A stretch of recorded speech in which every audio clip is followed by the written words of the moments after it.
The Adventures of Dusty Dingleman by Cat. Special thanks to Vanessa B., the OG Dusty Dingleman. Chapter 1. The Missing. I don't belong here. When are things going to go back to normal? Dusty let out a loud sigh. She was sitting on the bed in the Brooks' spare bedroom. Mrs. Brooks was Grammy Molly's best friend and neighbor. She made the best peanut butter cookies ever, and Dusty didn't even like peanut butter. Mr. Brooks had a mean look to him, like a movie villain. But he's a really nice man. He was always telling the silliest jokes. Dad puns, they call them. He would always greet Dusty with, "How's your hog?" He says it's because of her bike, but it only made sense to Mr. Brooks. The Brooks were nice people, and Dusty liked them well enough, but she did not want to be here. Tonight was going to be the third night of her sleeping in this room. Dusty looked at the room. It was a nice room. Mrs. Brooks would keep it really clean for when her kids would visit. She had 2 boys. Her boys were older than Dusty's mom, and no longer boys, but moms were like that. The room had a big bed, way bigger than any Dusty ever had. It looked like a room for grown-ups. Brown wood furniture, dark, solid-colored bedding and curtains, with bare white walls. Mrs. Brooks told her that her Uncle Joe was coming to get her tomorrow, and that made Dusty want to cry. She loved her Uncle Joe, her great-uncle, actually. Uncle Joe could fix anything, and he still liked kid stuff, making him fun to be around. Only now, if Uncle Joe was coming for her, then they didn't find Grammy Molly. Dusty had been living with Grammy ever since her mom disappeared. Now Grammy is missing too. It had been so hard worrying and wondering about her mother, but now Grammy Molly was gone, and that was scary. What happened to them, and where are they? Dusty believed in her heart that her mother and grandmother were still out there, somewhere. "We got dinner on the table. Why don't you come on down and eat with us?" Mr. Brooks said from an open doorway. Dusty jumped a little. She didn't know he was there. She slid off the bed and followed him downstairs. Time to pretend everything is okay.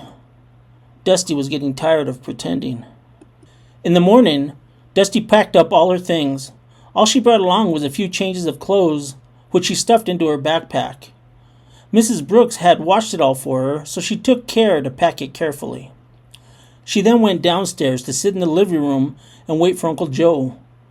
When her uncle arrived, they all sat at the table eating peanut butter cookies. The adults drank coffee. Dusty had milk. They had good milk here in the country. She never cared for milk living in town. Dusty sat quietly, nibbling at her cookie as the adults talked. Uncle Joe said the police were looking for Molly, but the town had a small force. He said they weren't sure where she went, but they knew she was looking for Linda. Linda was Dusty's mother. Mrs. Brooks agreed because that's what Molly told her when she asked if she could look in on Dusty that day. All of the adults at the table kept stealing glances at Dusty. They kept talking and stopping, making an uncomfortable conversation. They don't want to say too much in front of me, Dusty knew. Everyone acted like she was a little kid. But I'm not, Dusty thought. I'm 14. Well, almost. I will turn 14 in 2 months. Mrs. Brooks said she was sure Molly would turn up soon, and she would likely bring Linda back with her. The adults forced smiles and nodded agreement. Uncle Joe tossed back the last of his coffee, thanked the Brooks, and said they best be going. They all said their goodbyes and promised to keep the Brooks informed. Then Dusty joined her uncle in his SUV, and they drove a few miles down the road to Grammy Molly's farmhouse. "Listen, Dee, your dad is coming down for you next week. Till then, you're going to stay with me, okay? We need to pack up your stuff," Uncle Joe said as they parked in front of the house. "But what about when Grammy and Mom come back?" Dusty pleaded. Suddenly this all felt bad. It felt like Grammy and Mom might not come back. "Your mom will see to that when she gets back, Dee. You know that." Uncle Joe gave his crooked smile like he always did. Only this time something was wrong.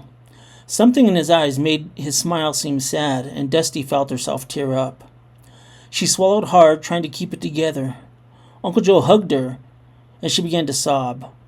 When she got herself under control and came away from his arms, she saw his eyes red and shining with tears. On the drive back to town, Uncle Joe had Dusty go over everything she remembered again. He listened to her talk, letting her get through it at her own pace. She started with her mother. The day her mother disappeared, all she could really report was the phone call. She had just set down her book bag at the apartment when the phone rang. It was odd because her mother would normally text her. That was how Dusty communicated best.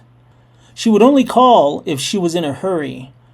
Her mother said she was going to be late. There had been reports of some sort of incident on the hiking trails. Dusty's mother works for the Park Service. After that call, Dusty's mom had not come home. The next day, Dusty called Grammy Molly. Grammy came down to stay with Dusty at the apartment and worked with the authorities to try and find her mom. Uncle Joe and Grammy took care of Dusty and tried to keep things as normal as possible so she could finish the school year. When school let out a week later, she moved to Grammy's farmhouse in the country. 4 days ago, Grammy said she had to spend the day in town. As she told Dusty, she was going to have Mrs. Brooks check in on her, but she never came back. Uncle Joe asked, "Do you remember anything about what she was doing in the days before she left? Did she say anything about where she was going or why?" Dusty shook her head. "No, she just said she had to go to town to take care of some business for my mom. I wanted to go, but she said no. And the days before that, she was going through Mom's stuff that she got back from the police. Something in there must have made her go." Uncle Joe nodded. "Yeah, that's what we all figured. I'm going to go through it all again." They got back to town and went to Uncle Joe's house. The house had been in the family since her great-grandparents bought it back in the olden days, like the 70s. There was a spot at the end of the wall that was covered with notches, each mark showing the height of someone. Uncle Joe and Grammy Molly had several marks, each with their name and age. There was even a few of Dusty's mom. Dusty had growth marks at Grammy's house, again with a few marks belonging to her mother. Dusty walked over and stood with her back against the wall and used her hand to see where she matched up today. She turned to check and saw she lined up perfectly with one of Grammy Molly's lines. That made her smile. Dusty walked over to one of the bedrooms, the one where she had slept before. As she reached for the doorknob, Uncle Joe called out, "You're going to be sleeping in my room, the next one down." She had already opened the door. "See, I got stuff from your old place in Molly's old room," Uncle Joe said as he walked up behind her. The room was filled with boxes and some of their furniture from the apartment. "See, you're in this room over here." He led her to another bedroom. "This was your room?" Dusty asked, just to have something to say. She already knew it was his old room. "Yeah, when me and your grandma were kids, this was my bedroom. Now I sleep in the master, just like my daddy once did." Dusty walked into the room and set her things onto the bed. The room had a dusty smell, like someone had brushed the dust off all the surfaces into the air. The comforter on the bed looked like it had been there a while, and the curtains on the window were also sun-faded. They looked white on one side. Uncle Joe was clearly not Mrs. Brooks when it came to house cleaning. "Dusty?" Uncle Joe asked. "Yeah, it is," she answered. Uncle Joe got a funny look on his face and said, Oh yeah, look, why don't we try this?" He walked over and opened the window. A light breeze began to blow in the room, and it helped. Dusty realized her uncle was calling her name and not commenting on the state of the bedroom. It made her feel guilty. "I'm sorry, I thought..." "Hey, it's okay. It's kind of funny, really, when you think about it. Truth is, the room could use some work. I gave it a quick once-over, but my old vacuum seems to stir up dust more than cleaning. Plus, I always call you D." Dusty smiled. That small splash of humor lightened her mood. Uncle Joe must have seen the change on her face, because now he was sporting his crooked smile. Maybe, Dusty thought, just maybe, things are going to be all right. That night, after settling in, Uncle Joe took her to George's Pizza, which was her favorite place in town. She hadn't had their pizza since she moved in with Grammy Molly. Uncle Joe even let her get a coffee from Starbucks on the way home. Once there, they sat together and watched a movie. Uncle Joe is a real nostalgia nerd, forever in love with all the old stuff from his days as a kid. He has collections of old toys and action figures. There's boxes full of comic books and old video games and consoles. When it came to movies, Uncle Joe loves sci-fi. His house is old and it looks it, except for the den. That was Uncle Joe's theater. He had big, comfortable recliners with cup holders and places for you to set your snacks. There's a popcorn machine in the corner next to a small refrigerator with a glass door full of pop. On the walls on either side of the recliners, movie posters hung, all of them old movies. Terminator, Aliens, Star Wars, and such. All along the back wall there are shelves full of movies. At the front, something had changed. Last time Dusty was here, Uncle Joe had a giant flat screen hanging on the wall, but now the wall was bare. Ah, tonight you get to experience my new laser projector. It seems more genuine than watching a TV, Uncle Joe said as she stared at the empty wall. What do you want to watch? My machine can stream, so we could watch almost anything. Dusty knew her uncle would sit through a modern rom-com with her if she asked, even though he would never pick something like that. He was trying so hard to make her happy, she decided to choose something he would love. Dusty didn't feel she had the strength to take one of his shoot-'em-up space movies, so she went for something light and funny. She could see in his eyes that he agreed with her pick. Well, now that deserves 4K Ultra HD, he said, retrieving the disc from the shelf. This, of course, was one of the movies that Uncle Joe owned several copies of. Next to the box on the shelf were 2 other Blu-ray versions and a DVD version. The streaming version's pretty good, but not even close to the real thing. The sound on this disc isn't even the best, but it's still so much better. You're in for a treat. She knew that he would get far more joy from this than she would, and that was her way of thanking him, but as it turned out, she got lost in the experience as well. Sitting there with her uncle was better than going to the movies. She really got into Back to the Future. The next day, Uncle Joe woke her as he was leaving for work. He left money on the kitchen counter and told her to call him if she needed anything. Dusty lay in bed a while longer, then got up and went to the kitchen. She ate cereal for breakfast. Uncle Joe had a lot of cereal. Sitting at the table, she noticed half of the space was taken up by a large box. Dusty knew this was one of the boxes Uncle Joe packed up and brought from Grammy's house.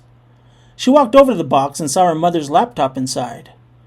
Seeing it brought back the memory of her grandmother the day before she disappeared. Grammy had told her the police could not break the code. They had returned the computer along with other items they had collected in their investigation. Dusty told her that she knew the code because her mother would always let her use the computer for schoolwork. Grammy wrote the code down, but that was it. If Grammy checked the computer, she did it sometime later because she never saw her grandmother with it. Dusty plucked the laptop out of the box and powered it up. When it prompted, she entered the passcode and watched the screen change. What she saw was a map with a location pin. She stared at the map. I think that's Laid Back Falls, she thought. Dusty clicked on the layers icon and switched to the satellite view. Sure enough, it was their picnic spot. Is that where Mom went? She wondered. Maybe Uncle Joe will go check when he got home from work. Mom always said he used to take her there when she was a kid, so he knows about it. Would he want to go? He might be tired from work. It might be dark by the time they got out there. She thought back. After I gave Grammy the code, when did she go? Was it the next day? Dusty was sure it was. She was sure Grammy Molly used the code and saw what she just did. She had to have known it was the falls and decided to go check the next day. Then she never came back. Mom said she had to go check out an incident reported on the trails. She must have used the computer to see where to go. She put a pin on the falls, so she must have gone there. Then she never came back. Grammy made me stay behind while she went to look for Mom. Uncle Joe will probably do the same. What if he never comes back?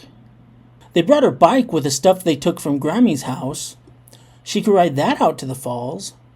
What if she didn't come back? It didn't matter. She had to know. If her Grammy and her mom were at the falls, she had to go. Anyway, if she told Uncle Joe, he would go and leave her to wait. If he didn't come back, she would be in the same state she was in now. She would still have to go out there, only she would have her uncle lost as well. Dusty got up and began to pace back and forth. What are you going to do, girl? Can you really wait here all day? Can you really stay behind if Uncle Joe decides to go without you? What are you going to do, girl? Dusty slowed her bike as she entered the trail. The path was wide and paved to accommodate bikers, hikers, and joggers. The trail was empty here, but it didn't mean she wouldn't run into people as she traveled ahead. The sort that used this trail on foot, the walkers and joggers, didn't care much for the mountain bikers, but all of them looked at her e-bike with disdain. Many didn't feel her mode of travel was appropriate on the trails meant for recreational exercise. Her mother always told her to pay it no mind. Your bike is allowed, so they can't complain. After traveling a bit, she slowed to look for the trees. She remembered the path to the falls was just ahead between two trees. Dusty stopped. This looked like the right place, but the last time she was here, the path was better defined. It had been a long time, though, because Dad was with us on our last picnic, she remembered. She turned between the two trees. As she left the paved trail and turned into the dirt, she let off the throttle and pumped on the pedals to pass through the overgrowth. The path was rough, but it was there. She had thoughts of dismounting and walking the bike along the bumpy parts, but she was in a hurry. She felt her destination calling for her. In her heart, she yearned to see her family once again. She had the sense that they were ahead somewhere. She knew it. When she was able to hear the falls, her spirit began to soar. She was close. They were close. She pedaled harder. She could see the wall of rock as the sound of the falls got louder. Finally, the trees and brush ended, and the path ahead was flat and grassy. Dusty biked along the stream that led to the falls, then stopped and laid her bike down in a quick, fluid motion. She walked along the water's edge against the rock wall. It was here where you had to walk along the wall to a path that curved. It led to a cave-like opening that took you behind the falling water. You had to know it was there because the falling water hid the small pocket of space behind the falls. This was a special place. Her mother would talk about it all the time, how she would come with the family as a little girl. Dusty remembered this place for the happy times when she came with her mom and dad when she was little. She hurried ahead. When she was able to see the entrance behind the water, she was surprised to see light. Why was there light? It was never dark in there as she remembered it, but they always visited during the day, and the sunlight would pour into the little room-like area with dull, dreamy light as it shined through the water. At least that's how she remembered it. But ahead of her now there was light. Real light, bright. And just like that, Dusty was gone.